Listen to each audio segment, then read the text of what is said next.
most anticipated video game revival has not started with a bang, but with a battle pass. It so far sets a terrible precedent moving forward for a franchise that was supposed to be gearing up for one of the most full-blown bells and whistles returns in gaming history. If Ascension is what we can expect out of the series in 2023 and beyond, then Konami may have just unearthed the corpse of Silent Hill just to move it a few meters and dump it in a more cramped grave. But that's just the most recent knife in its back. To tell the story of what might be the slowest funeral in gaming history, we need to go back to the start.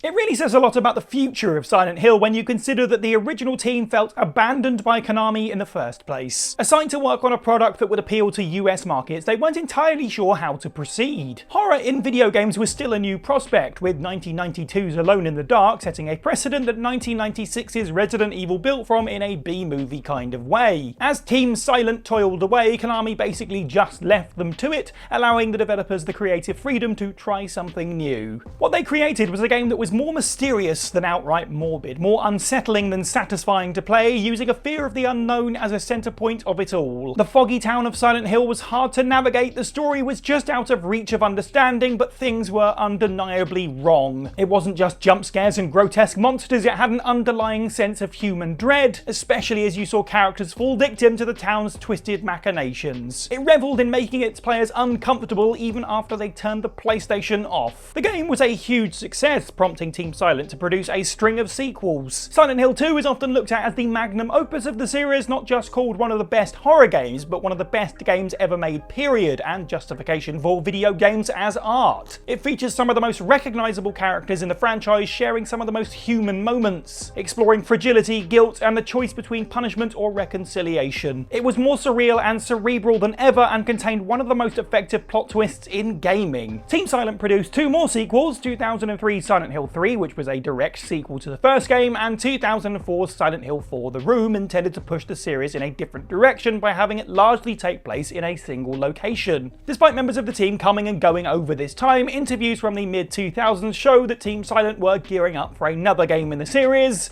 and then they were disbanded. There's a lot of mystery surrounding the exact circumstances, but it's generally believed that Konami wanted to outsource the series to American developers. According to Kenzie Lamar, who worked on Silent Hill Homecoming, the company was looking for a different feeling for the next game. But it's not just that Konami disbanded Team Silent, more that they did it with apparent ease. We don't know this in any literal sense, but the evidence points to the fact that Konami have never really treated Silent Hill as a series with any kind of respect. The franchise's first few years are revered, perhaps to the point of pretentiousness, but largely because after Team Silent were no longer around to shepherd it, it became just a part of Konami's business plan and nothing else. They took no pride in it bearing their name. Want some proof? Well, the first game that launched after Silent Hill 4 The Room and Team Silent's departure was an arcade game. Silent Hill the Arcade, produced in-house by Konami, is nothing more than a shooting gallery set in the series' Otherworld. You may scoff that it's just a spin-off, and that may be true, but like 2023's Silent Hill Ascension, it stinks of Konami not really understanding the appeal of the franchise. Silent Hill isn't Resident Evil, it isn't about blasting monsters for fun, it's about psychological horror. This is where Origins fell down too, as it not only didn't provide much in the way of scares, it put some previously established ones in danger by changing the series lore, giving too much info about aspects that were better left mysterious, and yet somehow managed to do very little new for Silent Hill. Homecoming in 2008 was even worse, adding a combo system to the combat and essentially rehashing the plot and themes of Silent Hill 2. 2012's Silent Hill Downpour did similar, and whilst it wasn't all terrible, it was kicked out the door in a state that meant the atmosphere was ruined by performance issues. At this point, it seemed like Konami had embraced circling the drain with Silent Hill. It was hard to blame the development teams for each game, as they were all small, unknown studios. In fact, Double Helix went bust after making Downpour. It was pretty evident that Konami's desire to hire American teams was actually small studios we can keep under our thumb. Remember that, it'll be important later. When Downpour was a tragic final main installment to leave things on, Konami turned to nostalgia to pull fans back in. This resulted in the HD collection, consisting of PlayStation 3 and Xbox 360 versions of Silent Hill 2 and 3, developed by Hijinks Studio, who, at that point, had only produced games based on the Glee TV series. I wish I was kidding. To make matters worse, this fairly untested group had to work from unfinished builds of the game because Konami had lost the source codes. Unbelievably, two of the most important games in their history, and history in general, had either just vanished or been deliberately binned. Not only did this mean the HD collection was full of bugs and glitches, it had a completely new set of voice acting for Silent Hill 3, which fans were not happy about. Konami also included a new dialogue set for Silent Hill 2 as well to match this, which was the most run-of-the-mill acting you've ever heard. It was completely absent of that lucid dream feeling, the surreal and airy tone that fed into the game's disconcerting power. It's clear Konami took Silent Hill totally for granted. It was assigned to seemingly random, untested studios. It was given a completely out-of-character shoot-'em-up. Classic games were not backed up in triplicate on hard drives inside of bomb-proof safes. After 2012's Book of Memories, an honest-to-goodness roguelike dungeon crawler game, the Silent Hill franchise had thoroughly lost its identity. In August of 2014, there was a lot of extremely quickly rising hubbub about a demo dropped on the PlayStation Store by an unknown studio. It was shown at Gamescom, a spooky little horror teaser that saw the player traversing a looping corridor, encountering horrible jump scares and trying to find their way out. The first players who got to the end were treated to a bombshell of a reveal. This was all a setup and kind of a viral marketing campaign to announce a new installment in Konami's horror franchise, Silent Hills. It was to be developed by legend of the games industry Hideo Kojima. Famed fantasy director Guillermo del Toro was on board and would star Norman Reedus in the leading role. With PT as an indication of what was to come, Silent Hill felt exciting for the first time in over a decade. And then Konami cancelled the game and stopped all future downloads of it because they had a rather brutal breakup with Kojima. This was less about Konami's lack of care about Silent Hill, although again that does factor in, and more about their spite regarding Kojima, one of gaming's greatest and coincidentally most childish feuds of all time.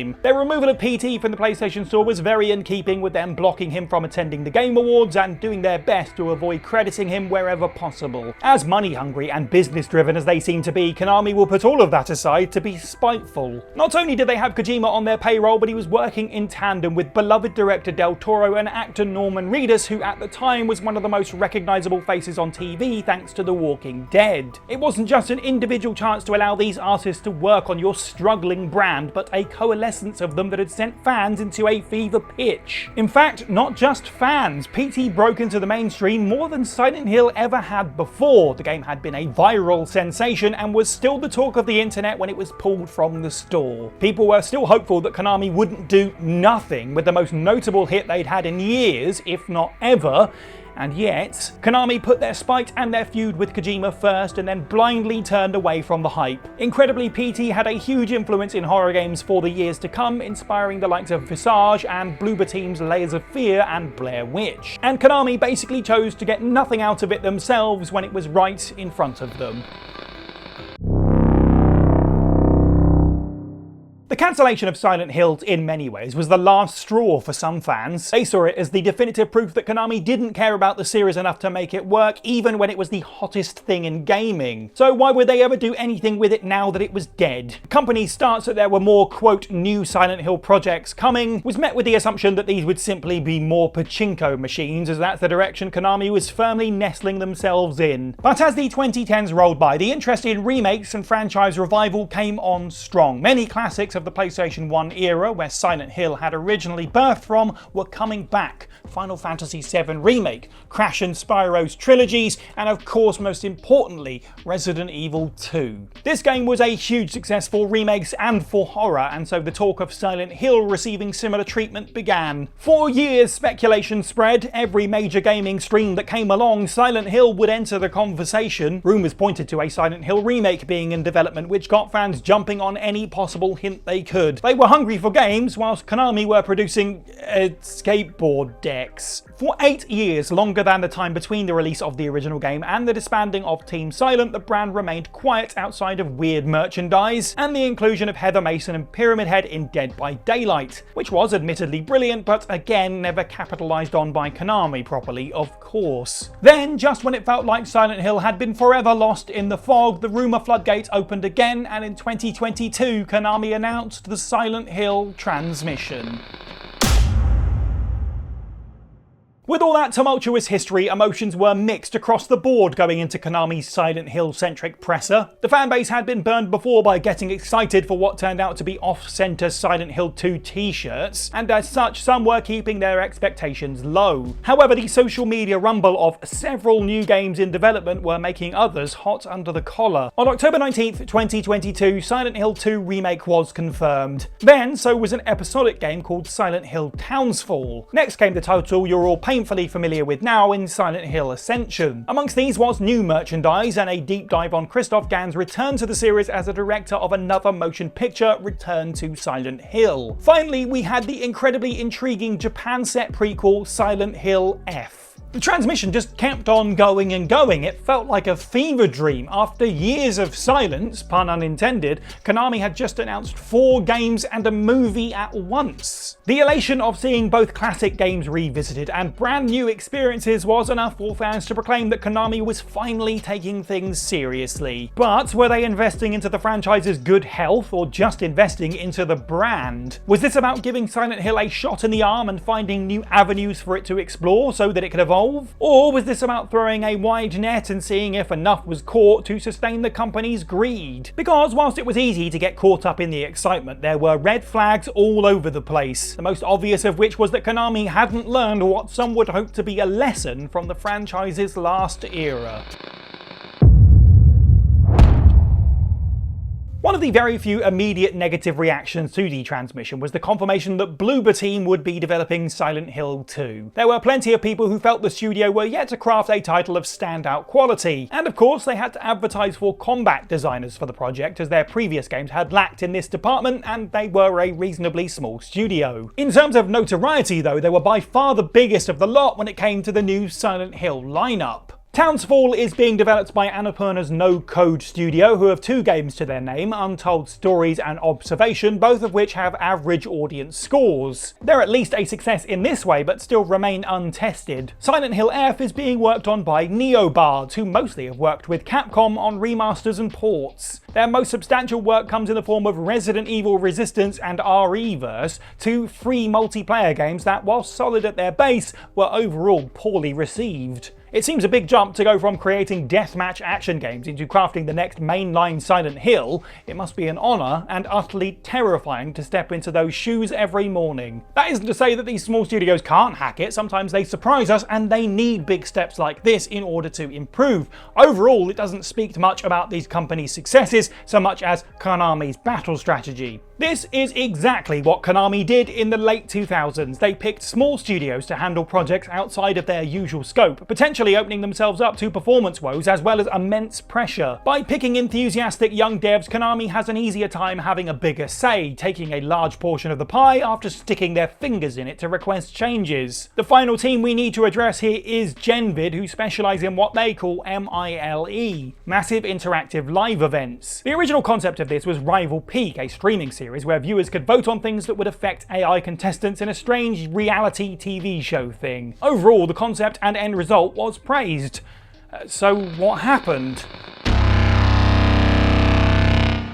I mean, I wish there was a concrete answer to this. It's easy to assume that Konami is the reason that the game, show, whatever it is so predatory, as that doesn't seem to be the case with Genvid's previous MILEs. Then again, Jacob Navok, founder of the company, seems pretty set on telling everyone how great a concept it is to have a free-to-watch streaming service which charges you money to interact with it. To break it down, Silent Hill Ascension is a CGI animated series with live episodes where viewers can vote to choose what characters do next. However, your choices mean nothing when others can pay for more influence. And then that money goes to waste if there's a rally and other players vote another way. In fact, if you pay the most money per decision, you get rewarded with a star next to your name. Because make no mistake, Silent Hill Ascension is not about the story, otherwise it wouldn't look outdated, have terrible animation and mixed voice acting, use overdone copy and paste Silent Hill tropes, and feature characters that barely react to monsters and cults. No, Silent Hill Ascension is about the money. That's why it has a constant live chat that's been disabled at least once because of angry fans trolling the devs, to take advantage of the Battle Pass, which gets you your selection of utterly tone-deaf cosmetics like the Rainbow It's Trauma sticker quicker. The worst part is that there's a planned 16 weeks of content whilst fans burn themselves out on making fun of the game and then jump off to play something like Alan Wake 2 instead. Will Genvid grin and bear the months of going through this torturous charade, whilst Navik gets more and more blue in the face trying to defend his microtransaction hell? This is how Silent Hill is reintroduced to the world. Rather than come back with a remake of a classic or a brand new mainline game, Konami ended the decade-long silence with a black hole for your wallet that's competing for the title of worst release of the year, in a year alongside Kong Skull Island and Gollum. Isn't that incredibly concerning about the future of the series?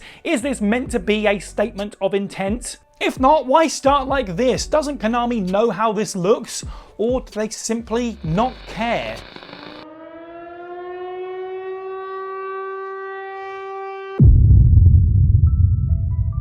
Business is business. Companies want to make as much money as possible. It's why Capcom remade the cash cow that is Resident Evil 4 earlier this year. However, to do so was to take a risk, and they made sure to really focus on getting it right and developing a product of quality to back it up. They built on a formula they knew worked, using a team they were confident in. They cared about scoring yet another win with their fans. There's no shame in hiring small, passionate studios to make the games you don't want to. Konami have proved that they have no idea what Silent Hill is or why it appeals to people. So at the very least, find people who understand it beyond tragic main character, Pyramid Head goes over here, and is that Fog or Ash? I don't know, it depends on what version of the lore we're using today. It is impressively embarrassing that Konami went from cancelling Silent Hills, which had exceptional hype, to putting out Ascension 8 years later, something that can easily be described as the worst thing that's happened to the franchise. It's worth a bewildered golf clap that Konami are just so brazen about how little respect they have for Silent Hill. Most companies will tell you that what matters most to them is their fans, whether they're lying or not. They'll understand the importance of an IP to tens of thousands or millions of people and act accordingly. They'll do their best to understand why people connect with something and provide more of that, giving fans what they want and raking in the cash for doing so. That's not what Konami does. Konami lets Castlevania get more popular than it has in decades because of an anime, but doesn't bother to capitalize on it with a game. Konami remakes Metal Gear Solid 3 using literally all the same audio because it's easier than having to even consider paying the voice actors to reprise their roles. Konami turns its soft, subtle, psychological horror series into a beaten down, broken, rusty, otherworld version of itself with a giant insert money here slot where its soul used to be. It's normal for franchises to make mistakes and dust themselves off. Some franchises fade into obscurity but ride a wave of nostalgia back into relevancy. Many suffer with the odd bad game but make up for it where it counts. For Silent Hill, it's always like this. Get it as a reference. It was fun going long form on this, but it was a bit doom and gloom, so stay with us here at What Culture and watch a way more positive video that's appearing on screen now or soon. But otherwise, let me know down in the comments below how you feel about Silent Hill at the moment. Are you still looking forward to the new games, or has Ascension put you off completely? Don't forget to like this video, subscribe, head over to whatculture.com for more content every day. I've been Cy for What Culture, and have a good week.